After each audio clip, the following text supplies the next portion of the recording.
여러분 반갑습니다. 코로나에 안 죽고 살아남은 거 감사합시다. 내가 아주 아끼는 분이 지난주에 아주 60대인데 코로나로 죽었다 해서 깜짝 놀랐습니다.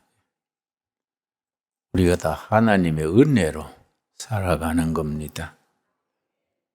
여러분 연필, 심이 흑연입니다. 흑연. 그 탄소 원소로 되어 있습니다. 그런데 다이아몬드도 탄소 원소로 되어 있습니다. 연필, 심인, 흑연과 다이아몬드와 성분이 같아요. 둘 다 탄소로 되어 있습니다. 그런데 어디서 차이가 나느냐? 학교 다닐 때 화학 시간에 배웠지요?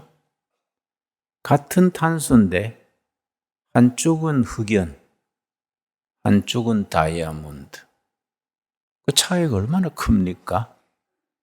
그 차이점이 단순합니다. 탄소 원자의 연결 방식이에요.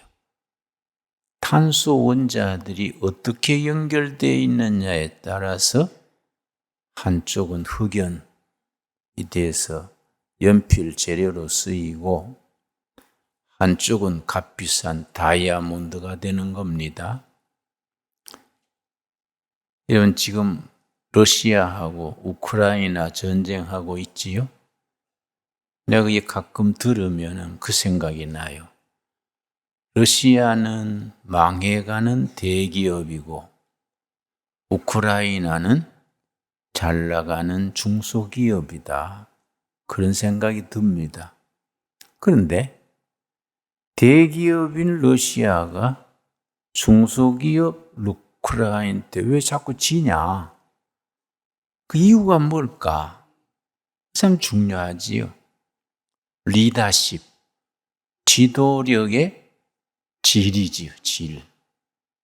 러시아의 푸틴은 굉장히 유능하고 잘난 사람인데 자기가 독단적이에요. 자기가 다 지시하고 자기가 다 군림하니까 공동체가 안 되는 거지요. 탄소 얘기했습니다마는 탄소 원자의 연결 방식에 따라서 다이아몬드가 되고 흑연이 되는 것과 같이 푸틴은 굉장히 잘난 사람, 유능한 사람인데 그걸 잘 못하는 거예요. 근데 우크라이나의 젤렌스키는 경험도 별로 없고 정치하던 사람도 아니고 근데 이 사람은 자기 한계를 알고 서로 연결을 잘하는 거예요. 공동체적 지도력이지요. 그래서 2014년에 러시아가 크롬반도, 크리미아 그럽니다. 를 점령해가지고 우크라이나가 크롬반도 러시아한테 뺏겼지요. 그 뒤에 문제예요. 러시아는 크롬반도를 점령한 뒤에 교만해진 거예요. 우리 대국이다. 역시 러시아는 대국이다. 그래가지고 방심하고 교만해진 사이에 우크라이나는 어떻게 했느냐. 또다시 그런 때가 올 줄로 짐작하고 바닥에서부터 훈련을 쌓고 미국의 전문 훈련, 미국의 특공대 훈련 시키는 교관들 모셔다가 계속 훈련시킨 겁니다. 전투하는 방법, 조직을 운영하는 방법, 무기 체계. 우리가 다시 러시아가 쳐들어오면은 전 국민이 똘똘 뭉쳐서 다이아몬드처럼 똘똘 뭉쳐서 나라를 지키자. 철저히 준비한 겁니다. 준비. 그래서 전쟁이 막상 터지니까 러시아는 교만하고 준비가 안 돼 있으니까 당연히 이길 줄 알았는데 지금 완전히 지고 있지요. 근데 우크라이나는 똘똘 뭉쳐 있으니까 아까 탄소 원소로 말하면은 아주 서로 간에 연결이 잘 돼 있으니까 작은 나라인데 큰 나라를 이기는 거지요. 아마 러시아가 궁지에 몰려서 핵무기를 쓴다 그러지만은 내 생각에는 내가 뭐 아마추어니까 그런 거 잘 모르지만은 러시아가 핵무기를 안 쓰고 전쟁하면은 천천히 망하고 핵무기를 쓰면은 빨리 망할 것이다. 내 생각이야. 응? 그러니까 이 서로 간의 지도력의 관계 이 참 중요합니다. 우리가 신광두레교회도 기업으로 말하면 중소기업이지요. 기업에 비교할 건 아니지만은 중소기업의 힘은 어디서 오느냐? 강소기업 그래요. 강소. 관계가 탄탄해져서 서로 신뢰하고 교제가 깊어지고 말씀에 뿌리 내려서 성령의 열매 맺는 그런 교회를 이루어 나가야지요. 오늘 본문 말씀은 요한 1서입니다. 요한 1서. 요한 1서 1장 찾겠습니다. 요한 1서. 요한 1서가 이 관계, 교제, 성도들의 교제, 그걸 코이노니아 그럽니다. 사귐을 강조하는 책이지요. 요한 1서 1장 1절. 태초부터 있는 생명의 말씀에 관하여는 말씀이 먼저 나오지요. 생명의 말씀. 신학적으로 교회가 교회다워지는 데는 3대 요소가 있습니다. 교회의 3대 요소. 이런 건 아주 확실하게 몸에 익혀야 됩니다. 첫째가 신학 용어로 캐리그마, 생명의 말씀이요. 첫째가. 둘째가 성도의 교제, 코이노니아 그래요. 성도의 교제, 사귐. 세 번째가 말씀으로 은혜 받고 거듭난 성도들이 교제를 깊이 해서 다이아몬드처럼 탄탄하게 강해지면은 교회 밖에 세상에 봉사하는 겁니다. 그걸 디아코니아, 봉사, 섬김이지요. 그래서 교회 3대 요소, 말씀, 사귐, 섬김, 혹은 말씀, 교제, 봉사, 이 교회 3대 요소지요. 요한 1서가 중요한 것은 이 세 가지가 딱 녹아들어 있는 겁니다. 이 교회의 본질인 세 가지가 아주 잘 짜임새 있게 들어 있습니다. 자, 1장 1절 다시 읽습니다. 태초부터 있는 뭡니까? 생명의 말씀, 캐리그마. 말씀에 관하여는 우리가 들은 바요, 눈으로 본 바요, 자세히 보고 우리 손으로 만진 바라. 생명의 말씀 안에서 성도들이 교제, 사귐이 깊어지는데 3절입니다. 3절. 교회가 교회다워지는 본질의 두 번째, 코이노니아, 교제가 나옵니다. 우리가 보고 들은 바를 너희에게도 전함은 너희로 우리와 뭡니까? 사귐, 교제지요. 교제, 코이노니아. 사귐이 있게 하려 함이니 우리의 사귐은, 우리의 코이노니아, 교제는 아버지와 그의 아들 예수 그리스도와 더불어 누림이라. 성도의 교제 중심에 예수님이 계시는 겁니다. 성도의 교제를 교회 의식으로 진행하는 것이 성만찬입니다. 성만찬. 성만찬 중심에 예수님이 계시는 거지요. 예수님을 모시고 초대교회 때는 집회 때마다 성만찬, 떡을 떼고 포도주 잔을 돌리고 모일 때마다 그렇게 했습니다. 점점 약화가 돼서 우리는 지금 부활절, 성탄절, 특별할 때 하지 매주 우리는 못하고 있지요. 원래 교회 전통은 예배 때마다 성만찬이 필수입니다. 그 중심에 예수님을 모시고 성도의 교제가 의식으로 제도로 된 거이지요. 그러면 생명의 말씀으로 우리가 구원받고 은혜 받아서 성도의 교제가 깊어지면은 우리에게 주는 축복이 뭐이냐? 4절이지요. 4절. 우리가 이것을 쓰면 우리의 기쁨이 충만하게 하려 함이라. 기쁨 충만이요. 기쁨 충만. 여러분, 어떤 교회가 좋은 교회입니까? 예배 보고 나서 기쁨은 좋은 교회예요. 교회 다니는 것이 기쁘면 은혜 있는 교회입니다. 근데 막 지루하고 짜증스러우면은 그거는 영적으로 병든 교회지요. 그래서 목사가 짓는 죄 중에 용서받지 못할 죄가 있습니다. 교인을 지루하게 하는 죄. 이거는 용서 못 받아요. 이승과 저승 가서도 용서 못 받아. 여러분, 설교도 무슨 소리인지 모르겠고 장로님 기도는 또 기도가 길어요. 우리 교회 장로님들은요 간결해서 좋아요. 어떤 교회 장로님은 기도가 15분.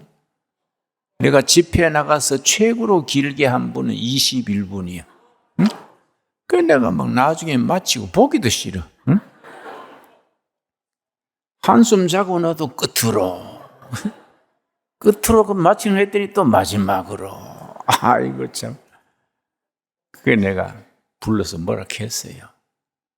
그래서 간결하게 해야지 왜 그래 늘어 빠집니까? 응? 우리가 예배가 기쁨이 있어야 돼. 기쁨 충만, 기쁨 충만. 그래서 그 기쁨 충만한 은혜를 가지고 교회 밖에 세상에 나가서 디아코니아, 봉사하는 거예요. 봉사. 교회 안에 봉사도 있지요.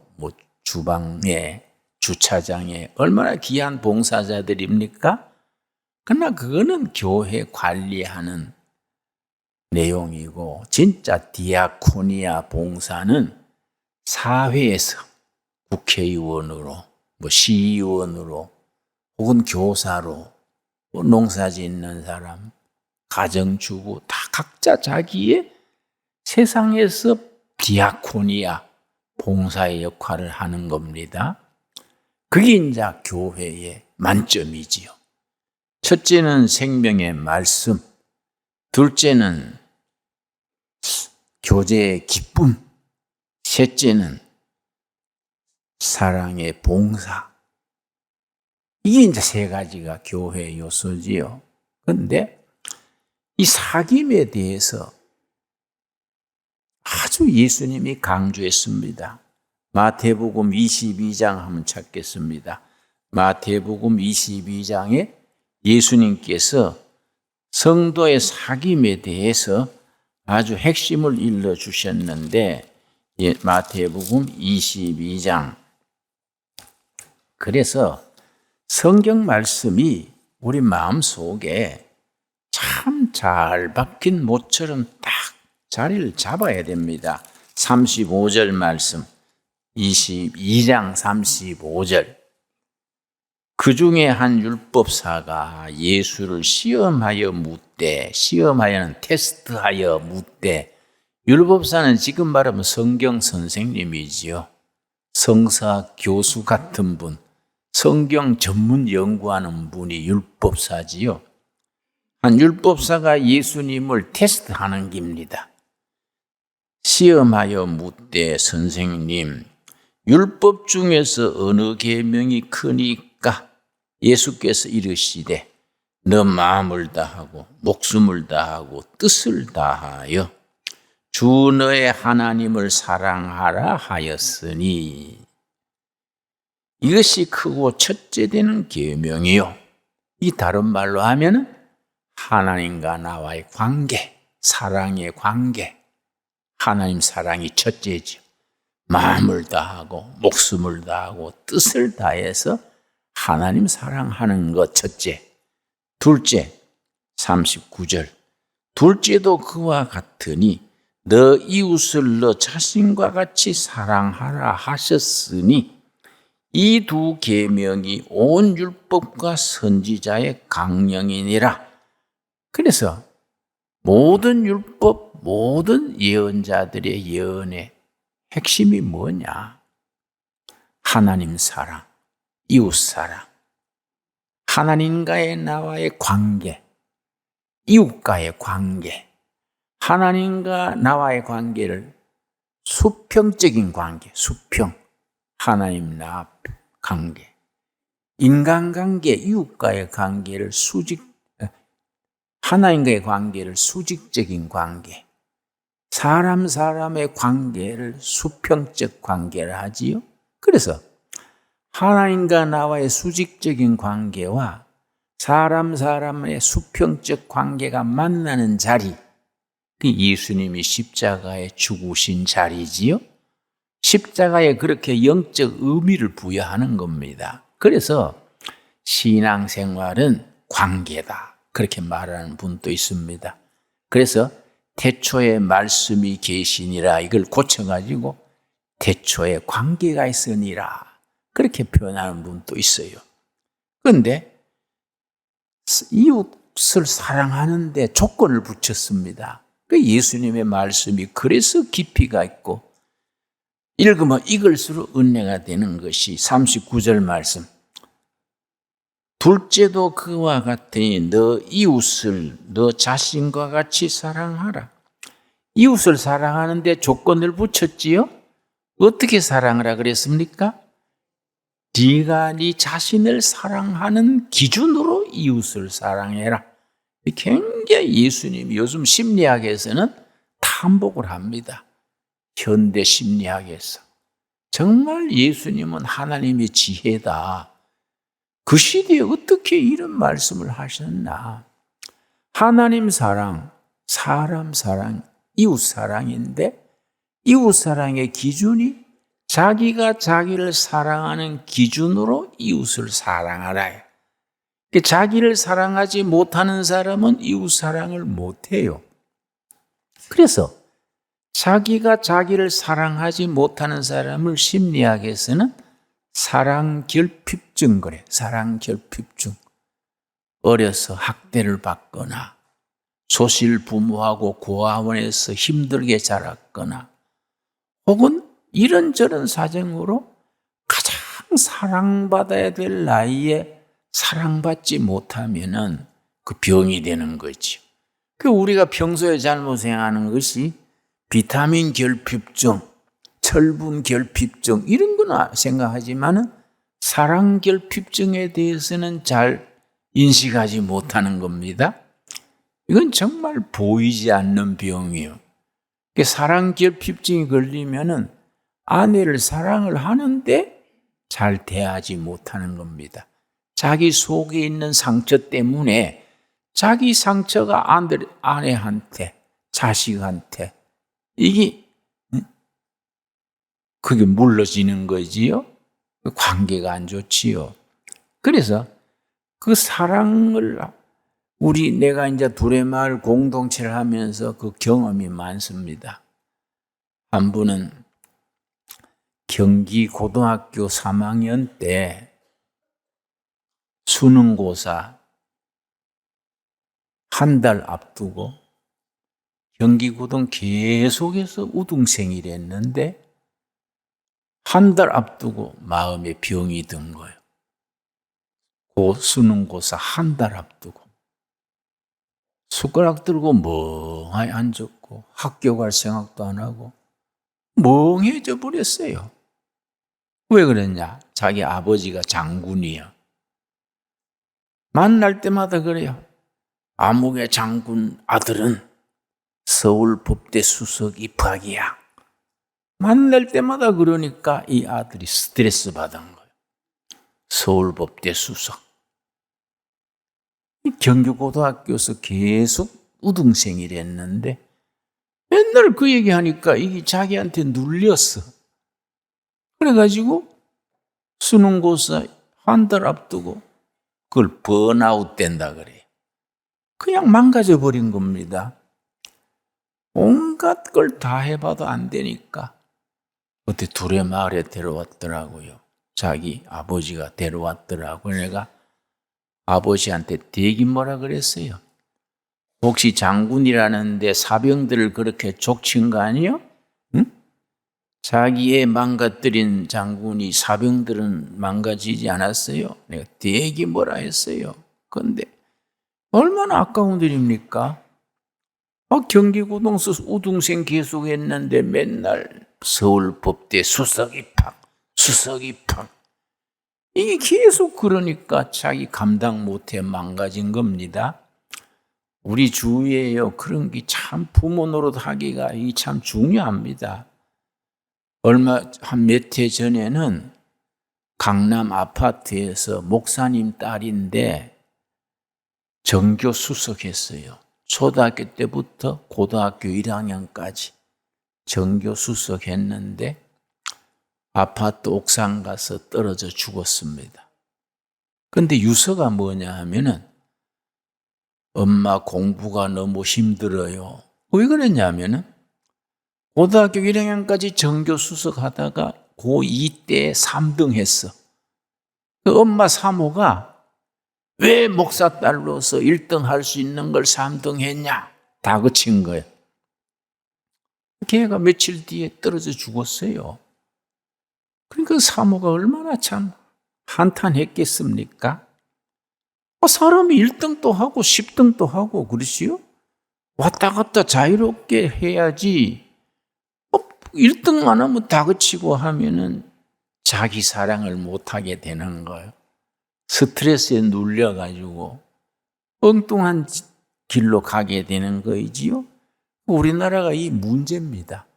14년째 전 세계 자살률 1위입니다. 14년째. 그래서 자살공화국 그러지요. 왜 자살합니까? 전에 현대기업인가 그 무슨 큰 아들이 자살했지요. 재벌에서. 그래서 누가 나한테 목사님 아무개 그 자살한 거 어떻게 생각하십니까? 그래서 그거는 사나이로서는 비겁한 거지요. 그랬더니 오직 답답해 자살했겠습니까? 그래서 답답한 걸로 말하면 대한민국에 답답하지 않는 사람 어디 있는겨? 응? 그래서 죽으려면 대한민국 국민 절반은 죽어야겠네. 안 그렇습니까? 산다는 거는 힘드는 겁니다. 산다는 거는 스트레스와 시련과 역경 속에 엎치락 뒤치락 하면서 이겨나가는 것이 그 인생인데 힘들고 그런다고 자살하면은 그게 말이 안 되지요, 여러분. 그래서 우리가 신앙생활을 가진다는 것이 너무 소중한 겁니다. 믿음의 사람들은 어떤 시험도 믿음으로 이겨나가지 않습니까? 그래서 우리 고린도전서 10장에 뭐라 그랬습니까? 고린도전서 10장 우리 한번 찾아보겠습니다. 우리 성경 말씀이 우리 말씀은 암송하고 있어야 됩니다. 말씀이 한 109절, 한 200구절 딱 표를 만들어서 암송을 하는 게 좋습니다.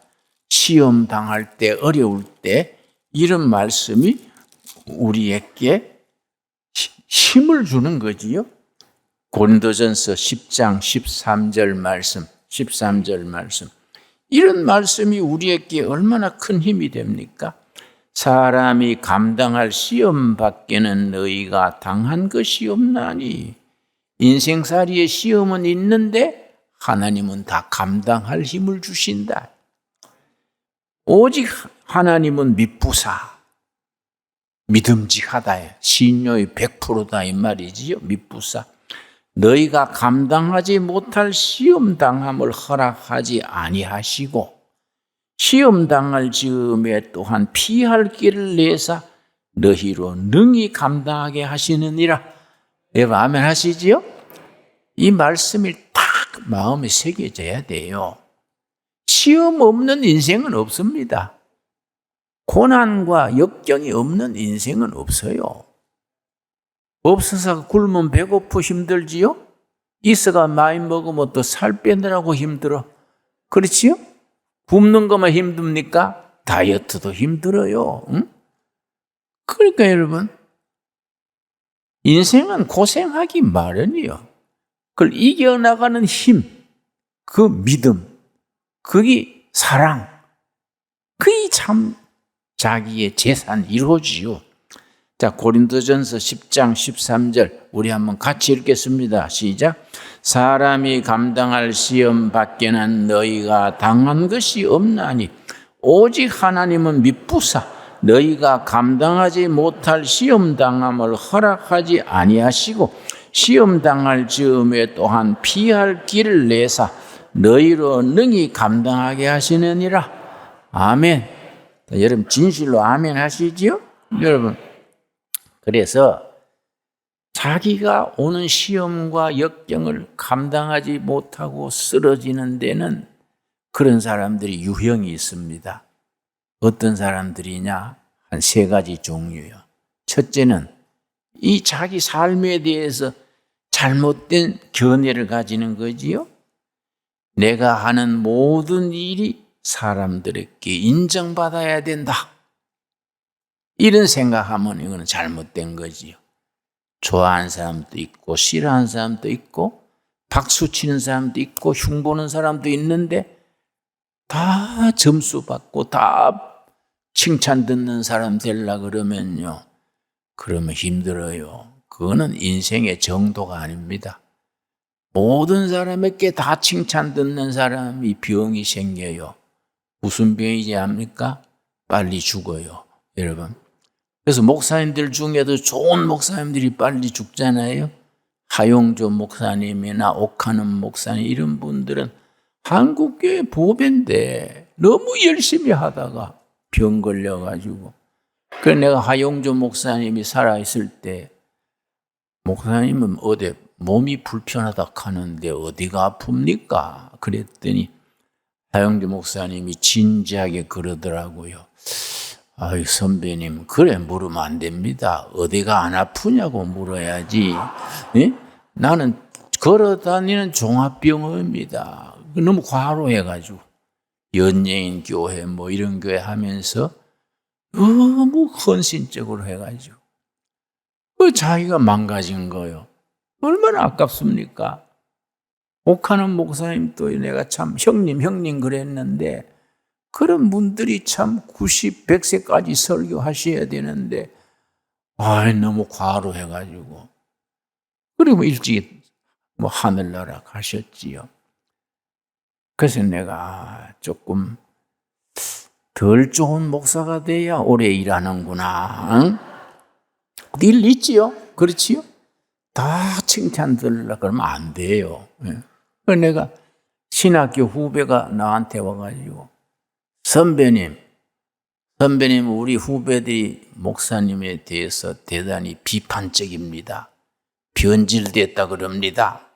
당돌하더라고요. 그래서 내가 너무 그러지 마소. 나도 좋은 점도 있어. 뭘 그렇게 나이 들면서 철드는 거지 변질됐다 하면 안 되지. 그런데 그러고 가더니 한 20일 뒤에 다시 왔어요.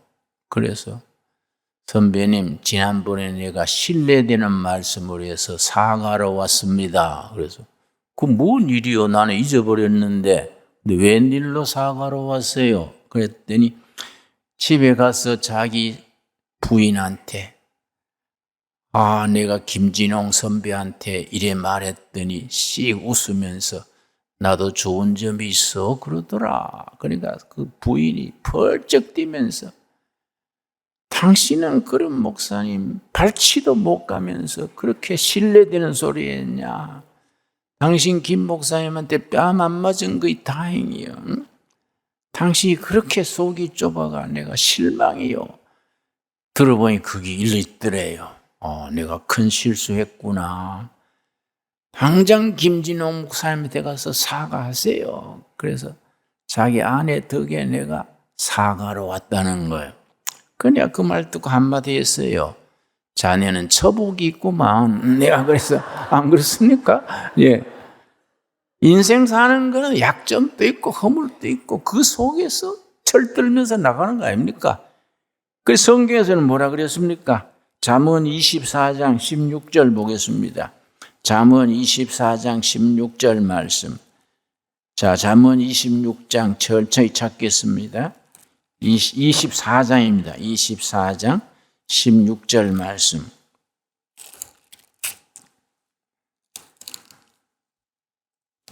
구약성경 938페이지. 여러분이 요새 하도 바빠서 성경 자주 못 읽는 줄 알고 몇 페이지까지 말해드립니다. 이것 다 서비스 정신이지요. 24장 16절.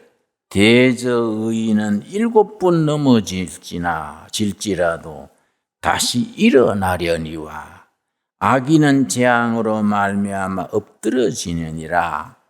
7번 넘어져도 다시 일어난다. 7전8기라 그러지요? 7번 넘어질지라도 이 말이 정확한 표현은 7번 실패할지라도 다시 재기한다. 우리 인생이 그렇게 넘어져도 일어나는 용기, 신앙, 그런 끈기를 가질 수 있게 되기 바랍니다. 동양에서는 이것을 7전8기 하는 신앙이라 그랬지요, 여러분. 어린아이들이 클 때 기다가 일어서지요? 가만히 관찰해 보십시오. 애들은요, 넘어지는 것부터 배웁니다.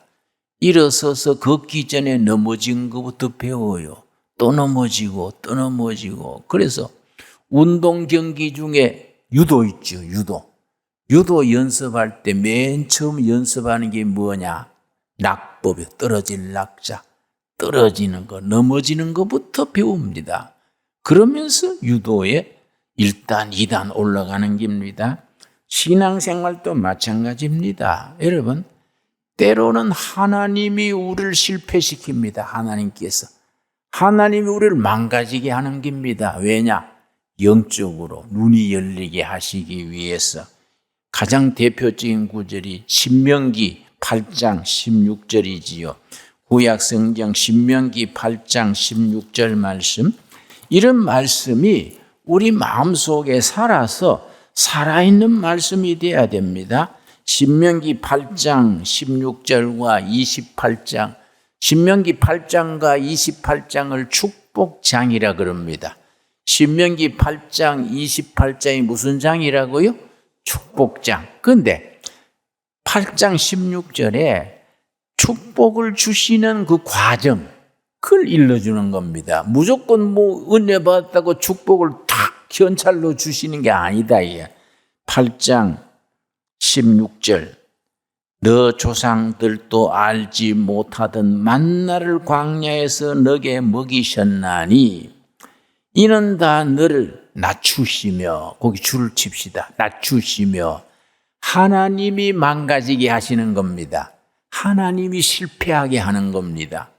잘 나가던 사업이 막 부도날 지경이 되고 튼튼한 몸이 막 건강이 망가지고 그렇게 잘 나가던 자식이 막 엉뚱한 짓 하고 이 사노라면은 망가질 때가 있는 겁니다. 이거는 하나님이 망가뜨리는 겁니다.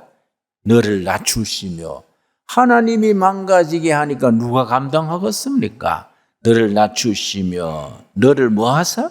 시험, 거기 줄 칩시다. 훈련입니다. 훈련. 너를 훈련하셔서 영적으로 인간적으로 훈련시키는 겁니다. 왜 그렇게 망가지게 하고 훈련시키느냐? 마침내 너게 복을 주려 하심이었느니라. 마침내 시련, 좌절, 7번 넘어지고 실패하고 마침내요. 마침내. 7전 8기. 그 마침내입니다. 마침내. 마침내 너게 복을 주려 하심이었느니라. 여러분에게 주시는 축복의 말씀이 되기 바랍니다. 여러분, 그래 실패가 무서운 게 아니라 다시 일어설 용기, 믿음, 그걸 가지지 못하는 것이 문제지요. 인생은 때로는 넘어지고 때로는 하나님이 망가뜨리니까. 구약의 욥이 그랬지요. 우리 인생살이에 그런 산전수전 겪으면서 실패도 하고 상처도 받고 못난 짓도 하고 그런 속에서 하나님 의지하고 믿음으로 이겨나가는 겁니다. 그걸 마침내 너게 복을 주었느니라. 여러분, 마침내 주시는 복을 누릴 수 있게 되기 바랍니다. 그걸 위해서 두 가지 관계, 하나님과 나와의 관계, 사랑과의 관계. 사랑과의 관계, 네 이웃을 사랑하는 데 기준을 뭐라 그랬습니까? 자기를 사랑하는 기준으로 이웃을 사랑하라. 너가 너 자신을 사랑하는 기준으로 이웃을 사랑하라. 여러분, 하나님의 사랑을 받은 우리가 긍지를 가지고 자부심을 가지고 자신을 사랑하는 사람들 되기 바랍니다. 나는 나를 굉장히 좋아합니다. 아주 긍지가 있습니다. 김지롱 목사 괜찮어. 목사 이전에 사나이로서 괜찮어. 내 스스로 생각하는 거예요. 그 좋은 거 아닙니까? 우리 집사람이 날 흉봐요. 당신은 선구자예요. 선천성 구제 불능형 자기 도취증 환자래. 선구자라 그래. 선천성 구제 불능형 자기 도취. 내가 나를 좋아하니까 옆에서 보니까 좀 모자라는 것다. 그런데 예수님이 그래서 네가 네를 사랑하는 기준으로 이웃 사랑해라. 그럼 아멘 하시지요? 오늘부터 자기를 사랑합시다. 자기를 사랑한 만큼 가족을 사랑하고 이웃을 사랑하고 그렇게 해서 하나님의 자녀로서 어깨 펴고 당당하게 살아갑시다. 그래서 마침내 복을 주셨느니라 응답받게 되기 바랍니다. 기도하겠습니다. 하나님 감사합니다.